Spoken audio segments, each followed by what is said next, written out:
మొన్న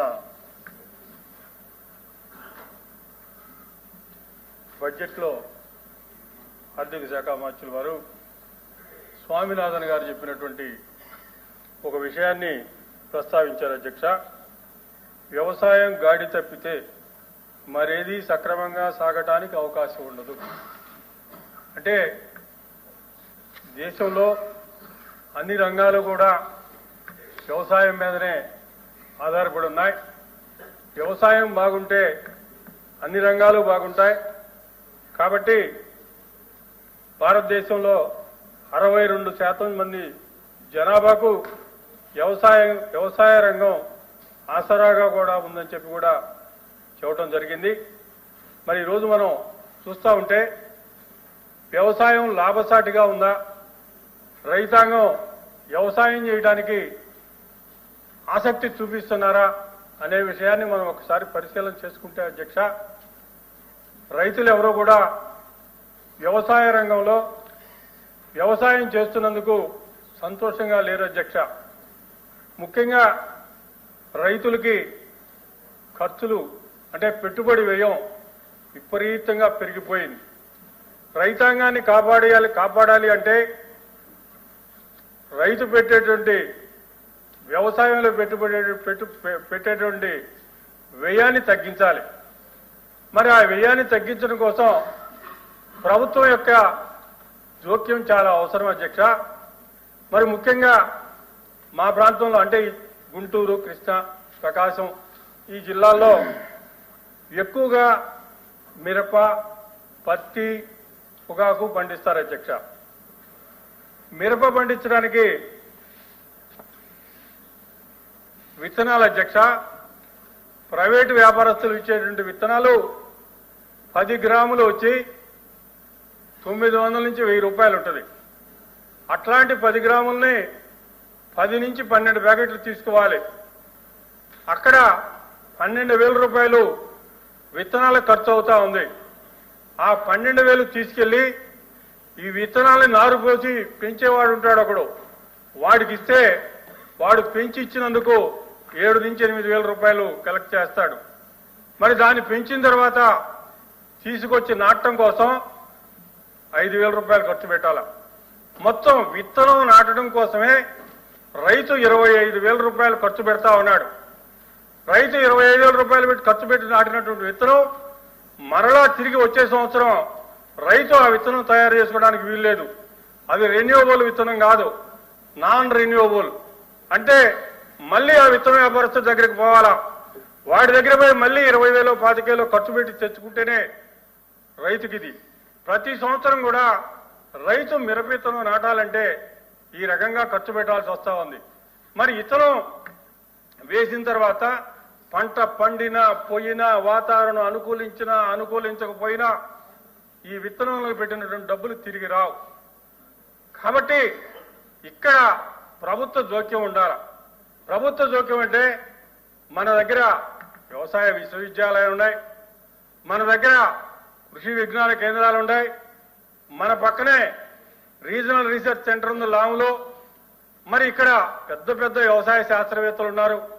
వాళ్ళ దగ్గర నుంచి ఈ విత్తనం మేము తయారు చేశాం, మీరు ఈ విత్తనం వాడండి, ప్రైవేటు వ్యాపారస్తుల దగ్గరికి వెళ్ళబాపండి, ఈ విత్తనం మీరు తీసుకోండి అని చెప్పి ఒక్కసారి కూడా ఒక్క సంవత్సరం కూడా వ్యవసాయ శాస్త్రవేత్తల దగ్గర నుంచి మిరప విత్తనం మేము నాణ్యమైనటువంటి విత్తనం కనిపెట్టాము అని చెప్పి వచ్చినటువంటి దాఖలాలు ఎక్కడా లేవు అధ్యక్ష.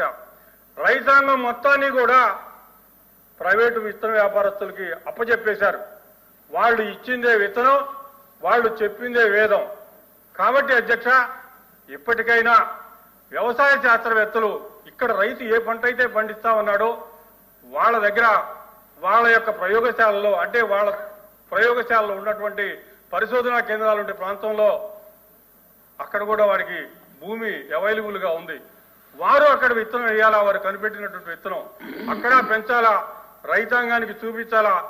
రైతులకి ఆ విత్తనం ఇచ్చి ప్రైవేటు వారికి పోటీగా వీళ్ళ దగ్గర ప్రభుత్వం దగ్గర నుంచి కూడా విత్తనాల తయారీ కనుక ఉంటే రైతాంగానికి ప్రైవేట్ వాడి దగ్గర నుంచి విత్తన వ్యాపారి దగ్గర నుంచి రేటు తగ్గుద్ది, రైతులకు అందుబాటులోకి వస్తుంది, రైతు అక్కడ విత్తన ఖర్చు తగ్గించుకుంటాడు. ఇకపోతే అధ్యక్ష పత్తి విత్తనాలు కూడా అదే రకంగా అధ్యక్ష. పత్తి విత్తనాలు కూడా ఒకసారి వేసినటువంటి విత్తనం రెండోసారి వేయడానికి వీల్లేదు. ప్రతి సంవత్సరం కూడా ఆ వ్యాపారస్తుడి దగ్గరికి పోయి విత్తనాలు కొనుక్కోవాల్సిందే. వ్యవసాయ విశ్వవిద్యాలయం నుంచి కానీ, కృషి విజ్ఞాన కేంద్రాల నుంచి కానీ, రీసెర్చ్ సెంటర్ల దగ్గర నుంచి కానీ, లేకపోతే ఐసీఏఆర్ కేంద్ర ప్రభుత్వం దగ్గర నుంచి కానీ ఎక్కడా కూడా ప్రభుత్వం దగ్గర నుంచి విత్తనం కనిపెట్టాం మేము అని చెప్పి ఎక్కడ రావట్లా. కానీ వీళ్ళ దగ్గర నుంచి చదువుకొని, వీళ్ళ దగ్గర విద్య నేర్చుకొని అక్కడికి పోయి విత్తన కంపెనీలు పెట్టి వాళ్ళు తయారు చేసినటువంటి విత్తనాలు మాత్రం బాగా వస్తున్నాయి.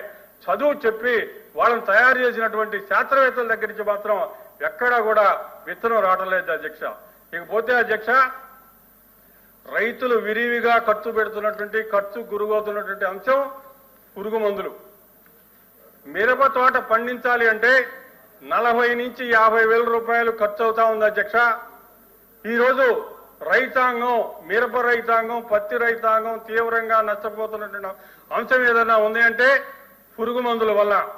పురుగు మందులు మొత్తం కూడా ప్రైవేట్ వ్యాపారస్తులు ఉంటాడు, వాడి దగ్గర కొనుక్కోవాలా, వాడు చెప్పిన రేటుకు తీసుకోవాలా, వాడు ఇచ్చింది మందు వాడు పురుగు చావలేదంటే మరలా తీసుకోమంటాడు, 3 రోజులు కొట్టమంటాడు, 4 రోజులు కొట్టమంటాడు, నెలలో 4 సార్లు 5 సార్లు కొట్టమంటాడు అధ్యక్ష.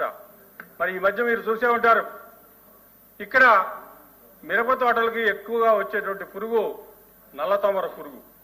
ఈ నల్లతామర పురుగు మొట్టమొదటిగా కర్ణాటకలో ఎప్పుడో 2015-16 సంవత్సరంలో అక్కడెక్కడో వచ్చినట్టుంది. ఈరోజు భారతదేశంలో మిరప పండేటువంటి ప్రతి ప్రాంతానికి ఈ నల్లతామర పురుగు విస్తరించిపోయింది. 2021-22 సంవత్సరం నుంచి ఈ నల్లతామర పురుగు మిరపకు వస్తా ఉంది. ఆ తామర పురుగు వచ్చిన మరుక్షణం 30 క్వింటాలు 40 క్వింటాలు పండాల్సినటువంటి మిరపకాయలు 10 క్వింటాలకు పడిపోతా ఉంది. పెట్టుబడి మాత్రం తగ్గటం లేదు. ఈ నల్లతామర పురుగు చంపటం కోసం వీడు ప్రైవేటు పెస్టిసైడ్స్ దగ్గరికి పోతాడు. వాడు 33 ml ఉండేటువంటి మందుని ఎకరానికి 1800-1900 తీసుకుంటాడు. ఆ మందు వచ్చి కొడితే అది చావటంలా మళ్ళీ 4 రోజులకోసారి కొట్టిస్తాడు. ఇట్లా పెంచుకుంటా పోయి రైతు ఇబ్బడి ముబ్బడిగా ఖర్చు పెట్టి ఈరోజు 40 క్వింటాలు పండాల్సినటువంటి మిరపకాయలు 10 క్వింటాలకే పడిపోయింది అధ్యక్ష. 10 క్వింటాలకు పెరిగిపోయిన తర్వాత ఖర్చు మాత్రం అప్పుడేనా రైతుల సమస్య అధ్యక్ష. నేను ఆ పార్టీ చెప్పట్లేదు, ఈ పార్టీ చెప్పట్లేదు. రైతులు ఈ సమస్య కూడా ప్రభుత్వం దృష్టికి రాకపోతే రైతులను ఆదుకునేది ఎవరు అధ్యక్ష?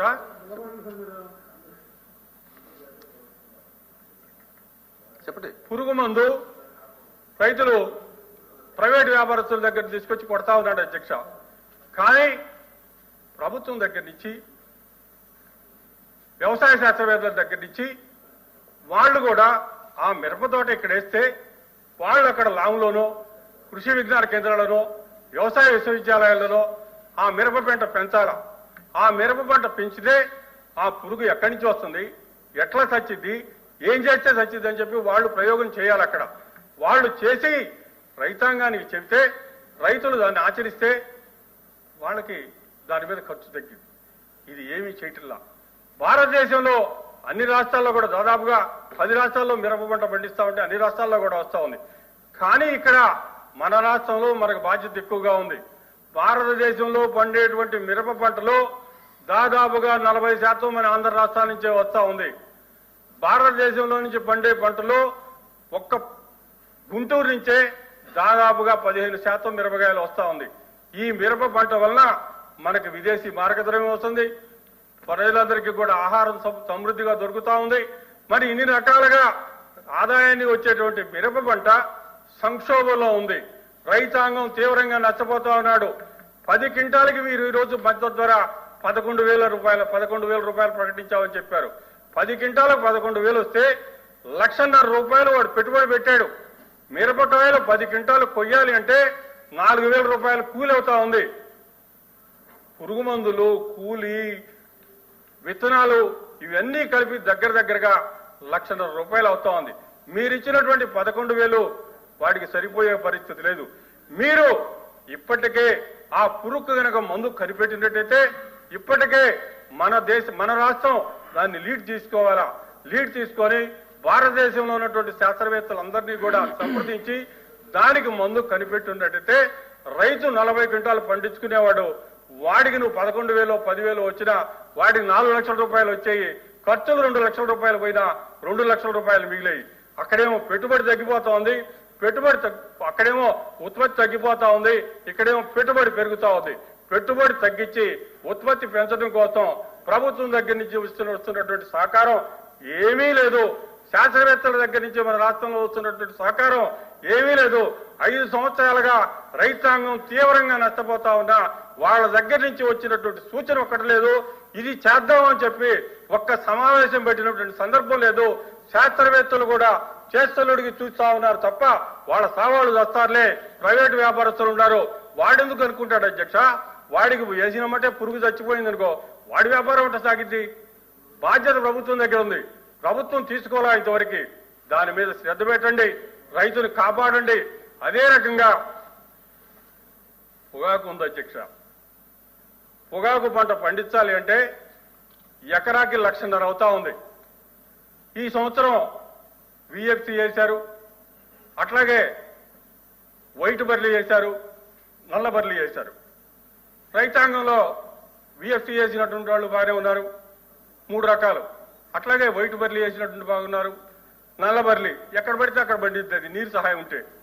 రైతులు ఈ సంవత్సరం ఎక్కువగా వేశారని చెప్పి ఒక ప్రచారం జరిగింది, ఇంకా పూర్తిగా అయితే రాలా. అది రాగతలికే వ్యాపారస్తులు ఈరోజు 4,000 రూపాయలు, 4,500, 5,000 రూపాయలు కొంటా ఉన్నారు. పొగాకు అనేది విఎఫ్సి మొత్తం కూడా టొబాకో బోర్డు పరిధిలో ఉంటుంది. మనకి విదేశాల నుంచి వచ్చినటువంటి ఆర్డర్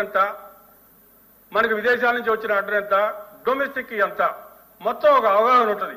ఈ అవగాహన ప్రకారం వాడు పర్మిషన్ ఇస్తాడు టొబాకో బోర్డు వాడు. మీరు ఈ వర్జీనియా పొగాకును ఇంతనే వేసుకోవాలా, ఇంతకంటే వేస్తే మేము కొనము, కేసులు పెడతా ఉంటారు. కాబట్టి వర్జీనియా పొగాకు మొత్తం కూడా బోర్డు పరిధిలోకి తీసుకొచ్చారు. వర్జీనియా పొగాకు ఆ రకంగా పండిస్తా ఉన్నారు. మరి బర్లీ మాత్రం బోర్డు పరిధిలోకి తీసుకురాలా. బోర్డు పరిధిలోకి తీసుకురాకుండా 1 సంవత్సరం ఎక్కువ రేట్ ఇస్తారు, ఆశపడి రైతులు మొత్తం విచ్చలవిడిగా వేస్తారు. 2వ సంవత్సరం దాన్ని తొక్కేసి 4,000 రూపాయలకో 3,000 రూపాయలకో ఆ పొగాకు కొనే పరిస్థితి. పొగాకు వర్జీనియా అయినా, లేకపోతే బర్లీ అయినా, వైట్ బర్లీ అయినా, బ్లాక్ బర్లీ అయినా, ఏదైనా సరే మన రాష్ట్రంలో, మన దేశంలో ఎంత కన్జ్యూమ్ అవుతా ఉంది, విదేశాల నుంచి వాటర్లు ఎంత ఉన్నాయి, మొత్తం కలిపి 10 నుంచి 20 మంది ఉంటారు పొగాకు వ్యాపారస్తులు. ఈ 20 మంది చేతుల్లో వాడు పొగాకు ఎక్కడ ఆర్డర్లు ఎంతకు తీసుకున్నాడో రేటు తెలుసు, ఎందుకంటే విదేశాల్లో ఎంతకు అమ్ముతాడో తెలుసు, ఇక్కడ డొమెస్టిక్ లో ఎంత అమ్ముతాడో తెలుసు. కానీ అయిపోదు. కానీ రైతులకు మాత్రం పొగాకు రేటు ఇవ్వట్లా. ఈ రోజు అధ్యక్ష, రైతాంగం పొగాకు తీసి గుచ్చి ఇవ్వాలి అంటే క్వింటాకు అవుతున్నటువంటి ఖర్చు 4 నుంచి 5,000. 4 నుంచి 5,000 క్వింటాకి కూలి రేటు ఇస్తా ఉంటే వాళ్ళు కొనుగోలు చేస్తుంది 4 నుంచి 5,000. వ్యాపారస్తులు మొత్తం కలిసి ఈ వైట్ బర్లీని, బ్లాక్ బర్లీని బోర్డు పరిధిలోకి తీసుకురాకుండా దాన్ని బయటనే ఉంచి వ్యాపారస్తులు ఈ రైతాంగంతో ఆడుకుంటా ఉన్నారు తప్ప మరొకటి కాదు. పంట మొత్తం రాకతలికే రేటు ఎందుకు తగ్గింది? పంట మొత్తం వచ్చిన తర్వాత కావాల్సిన దానికంటే ఎక్కువ గనక పండిస్తే రేటు తగ్గాల. కానీ పంటే రాలేదు, మొదట విడుపు వచ్చింది, అప్పుడు నువ్వు రేటు తగ్గించావు అంటే మిగతా బర్లీకి కానీ మిగతా విఎఫ్సికి కానీ రేటు తగ్గింది. కావాలని దీన్ని ఒక్కదానికే తగ్గించారు. గౌరవ వ్యవసాయ శాఖ మంత్రి గారు వెంటనే టొబాకో ఎక్స్పోర్టర్స్ ని, వ్యాపారస్తులందరినీ కూడా పిలవండి, వాళ్ళందరినీ కూర్చోబెట్టండి. ఇది ఒక సంక్షోభం రాబోతా ఉంది, రైతాంగం తీవ్రంగా నష్టపోతా ఉన్నారు, వాళ్ళ దగ్గర ఎన్ని ఆర్డర్స్ ఉన్నాయో చూడండి, ఇక్కడ ఎంత కావాలో చూడండి, దాని మీద సంప్రదించాలని చెప్పి నేను మనవి చేస్తా ఉన్నాను అధ్యక్ష. ఇంకొకటి అధ్యక్ష, రైతులకి కార్మికులు ఉంటారు అధ్యక్ష.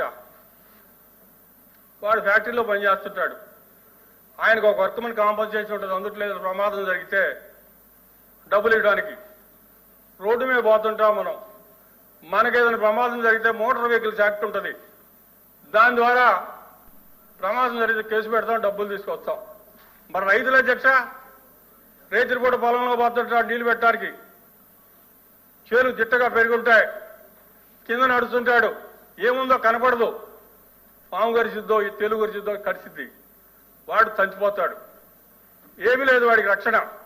అట్లాగే కరెంటు స్విచ్ చేయడానికి పోతాడు, షాక్ కొట్టిద్ది, వాడు చనిపోతాడు, వాడికి ఏమీ లేదు.